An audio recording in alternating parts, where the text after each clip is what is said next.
YouTube, welcome to my YouTube channel. I'm from Called Up Living. That's my business about printables, self-care, self-development, self-growth, running small businesses. So I wanted to just talk about some of the, I guess, challenges and things that I learned through making actual physical products. So my first physical product was my self-care planner. So back in November, Etsy UK approached me about being part of their Etsy goods store, and it was a chance to celebrate makers in who cover things like sustainable goods, conscious products, intentional lifestyles, mindfulness, things like that. So it was great to be part of that, and I thought it was a great opportunity to actually get my printables made up into physical products for the event. Also, Christmas was coming up, so it's a great way to gift someone something. So I got them printed for that event, and I also got to host a self-care workshop there where I just went through my planner. I just taught people basically a bit about my story, how to use the planner, and then I gave them a chance to work through it. It was really great to see people actually using it in person and to hear their questions and understand more about, you know, any queries they had, how to help them better. So off the back of that, then the self-care planner was then featured in Psychology's magazine. Again, that was like another amazing opportunity. I was felt very fortunate to have that happen. And off the back of that, I got some sales. And then, however, after that, it did slow down, and obviously it's post-Christmas. So these are some things considerations that have come up. I took that chance to get some printed because I just wanted to make the most of the opportunity, and I'm glad that I got them printed. So one of the things that one of the challenges was my planners were in RGB format before. My files were in RGB. I use Illustrator for my design work, and I use RGB because I like how the sort of colours look, you know, for the website building. And I had never really done print products and paper products before, so I didn't really know what the difference between RGB and CMYK was at that point. I was just like, oh, these have nice colours, I'm going to use this profile, not really understanding the how it actually affects things. So when I was looking through the paperwork from the printing company, I use pixartprinting.com. They are, I think they're UK, but they did print in Italy, so it's UK European.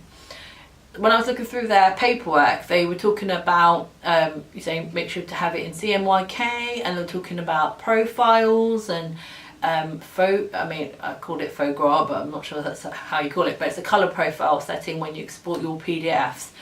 So I realised that I need to, I had it in RGB, and basically we exported it to PDF with the colour profiles that PixArt required, which meant the colours do come out slightly different. So a big thing for me was realising that it's actually very hard to print my brand colours on paper. So my brand colours are like a mint green, and it's like really quite minty rather than sort of turquoise. Mint green, blush pink, and coral and mint green are like two of the hardest colours to print, and I didn't know this, so that was a big lesson learned. So going forward, if I know that something is going to be printed on paper, I am tending to use CMYK more, and also just printing and seeing how the colour variations print it out. And everyone's print is different. So that was one big lesson, to consider the output, so consider the colours when I'm designing it. The second lesson was about layout again. Layout's not really my favourite thing. My husband actually helped me a lot. He's actually a project manager, so it's nothing to do with that, but he also went to design school with me. He did product design, furniture design, while I did fashion design. But he used like Illustrator and like 3D programs. He used things like that more than me, and he's very key on these small details and alignment. So that was a big challenge for me, because I'm all like the big picture. I want to just make it look nice. It's the mood, the feeling of it that matters to me. While he's talking about things being spaced in, equal spacing and alignment, things like that. So I mean, I'm not hot on that. I want to improve, and I'm improving. So with the templates, you also had to set up things like bleed, which is like the extra area. So they would have printed this on a piece of paper that was bigger, and the pattern would have gone out further. So when they cut it, there's no chance of like having like a blank, a bit of white or blank space. So that's what they were talking about, bleed. Which I know if you do printing work and you're a proper graphic designer, you probably know all this. But if you're like me, who's sort of gone into something and trying something new, then it's like it's all new. So that's the printing side of things, and then it was then it was the selling side. So obviously I brought out the self-care planner on the back of the Etsy Good Store event, and then it was in Psychology's magazine as a gift guide in collaboration with Etsy, and that helped bring some sales. But once those sort of things passed away, in that sense, like Instagram, I'm way down on the feed, so you're not likely to see my product. You're probably not reading your Psychology's magazine from last month, you've got the new one. So sales have slowed down. So I've realised that if I want to focus on physical products, which I do and I don't, I'm still figuring it out because it has to fit my lifestyle. But anyway, if you want to focus on physical products, then consider, where are you going to sell it? So putting on Etsy is great, and they have got a ready-made marketplace. There already are customers there, but you still might need to push it. You still need to bring traffic to your Etsy store. And with my printables, I have a lot of printable boards on Pinterest, which do really well and bring me a lot of traffic. But with the stationery goods, the physical products, I was like, oh, this is slightly different, So I need to focus and really improve my Pinterest boards and make sure that there's more stationery boards on there. So that's one thing. You need to know where you're going to sell it. Even if you're going to sell it in a marketplace, you will have to do some extra work of bringing traffic. Then if you really want to kind of take them as your main thing, really take it further down the road, and you've got you're picturing being in retail stores and high street stores and things like that, then it's wholesale. I've personally not done wholesale as an individual. I've worked in fashion for over 15 years.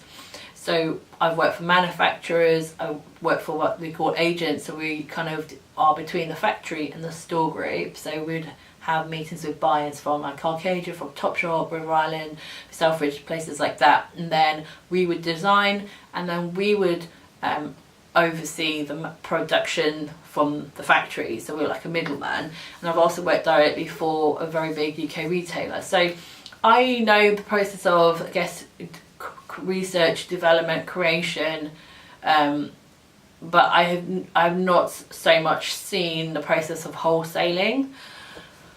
So basically that's something where you have to really consider, if you want to do that, then you need to basically get good at finding the buyers, contacting them, and it's also a numbers game. It will be a numbers game because you'll have a lot of no's. I did a little bit of that in my jobs, but selling us as an agency rather than as a wholesaler. But I used to have to call up buyers.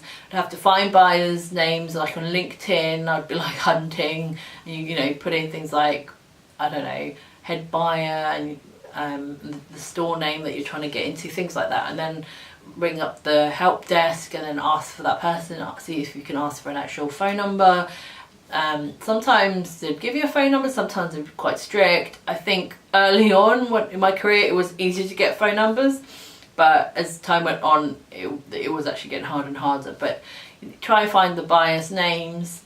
See, now we've got social media, so that helps. So you might find that the buyers on social media, they might, or if you go on the page for the store, like you're trying to get into John Lewis, and you go on John Lewis, you might find that sometimes buyers or designers comment on products that get featured that they were part of. You might find that there is actually an Instagram or a profile for an actual store, not the main store but like a local store, things like that. So just look on there and see who's commenting. You might be able to find out a name to contact, also places like Twitter. So if you want to do wholesale, you're going to have to get a phone in, build relationships with the owners of these stores. You'll have to consider things like trade shows, and trade shows do have a cost to them. So that's another thing, because I was thinking, do I go to some trade shows with things I've got, but I've only got 3 products. 3 products is not quite a range. So you have to think about, if I wanted to go down that route, then I need to kind of really have a range. Even if it's, I call it a mini range, you still want to have a range. And I would say you'd want to have about, say, 5-6 pieces that work together. And then the cost of the trade show. I got a few quotes for some, and small booths were, you know, 500. One of them was more like £1,000. So that's quite an investment. So you've got to think, I mean, obviously the first time you do, you have nothing to go by, but will I get enough people to buy, to follow up with, to make sales from, to make it worthwhile? Sometimes you can get in on like a new talents or spotted, where it's I think you can put yourself forward, and you can usually find it on the organizer's website. You can put yourself forward as like a new talent, and then if you get picked, then I think you get to be part of that part of the exhibition of the show, and then it's usually very reasonable. So that could be another thing. And then also, if you have physical products, you've got to ship them and pack them. I had another business before this, and I used Amazon to ship my things, so I didn't really get too involved with that. But I did, obviously, when they arrived to me, I did have to pack them up with, sometimes I'd have to put labels, sometimes the factory did that for me, and then I'd have to send them off to Amazon. But they pretty much did all my shipping. But with my physical products for Etsy, you know, the margins are quite tight, because, like I said, to get minimums, you also pay a premium on the price, so there isn't much wiggle room. So you might not have wiggle room to send it to Amazon to fulfill, or another third-party warehouse. So you've got to pack it. So if you go on holiday, you know you have to think about what you're going to do with your store. I went away at Christmas. Thankfully, my husband, well, not thankfully for him, because he had to stay at home because he was working, but he packed my stuff over Christmas. But you have to think about those things. Yeah, ideally long term, it's great if you can have a third party fulfillment. It means that you can focus on strategy and things like that rather than packing. But when you're starting out, you're going to have to probably pack things yourself. So bear that in mind. Do you want to be packing or not? So that was another thing. Oh yeah, and then margin. That was actually a big thing. Profits and margin. So when I sell a printable, I probably get like 95% of it. Etsy charge VAT for UK and Europe, and they take a portion of that. Etsy also have fees. I use promoted listings. Then you have those are the main costs. So it's not much. It's, you know, like I said, 95% depending on the product.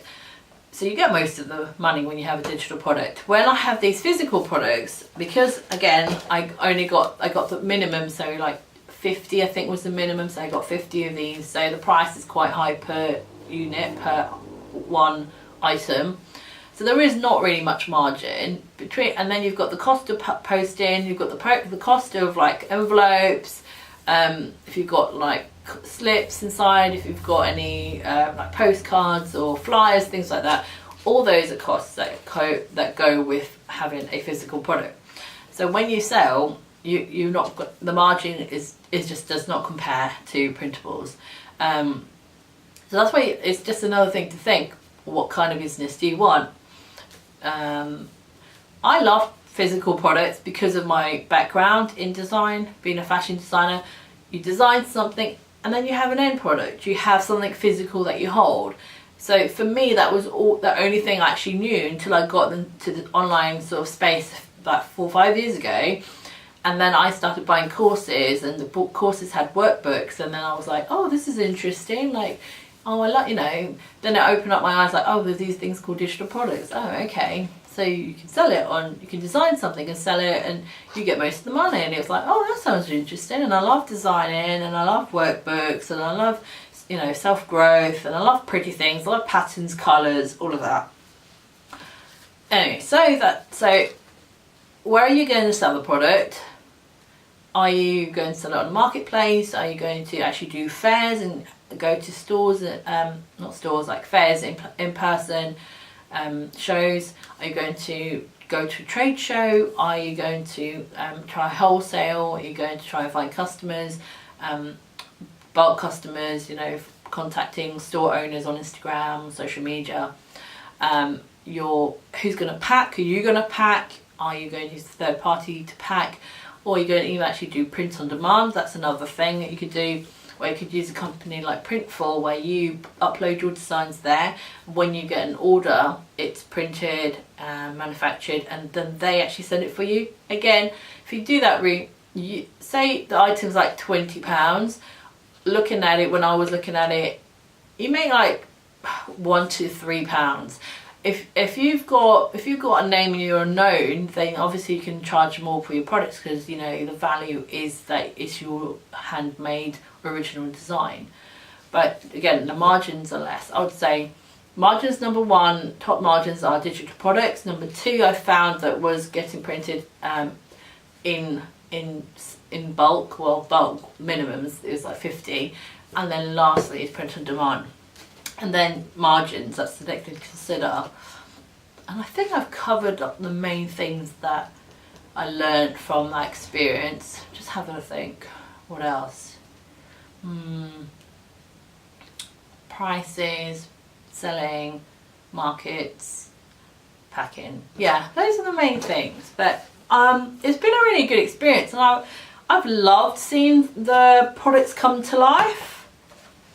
Like, this is the A5 to-do list, and I've loved seeing them come to life, and I loved using them for myself. Like, I'll be honest, I design stuff that helps me, and if it helps me, then hopefully it's going to help someone else. So I've been loving it. I'm like using all my bits and mixing in printables too. And then and the life planner that I got printed for myself. This is not available as a product, but I'd love to make it available as a product.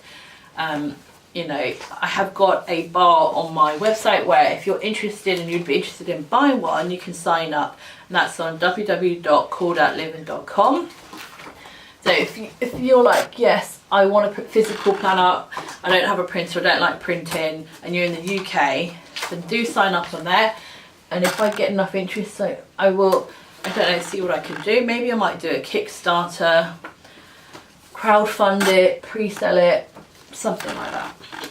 Anyway, so I hope that helped. Just some key things to consider if you want to do physical products. Like, you've got printables, you've got digital products, and you're thinking, I'd love to do something physical as well. You want to have posters, you want to have planners, stationery pads, greeting cards, things like that. I hope that helps. If you've got any questions, just ask, comment below, send me a DM on Instagram or Facebook. I'm at calledoutLiving on all the platforms. Email me at hi@calledoutliving.com. Thank you for watching, and have a really good week.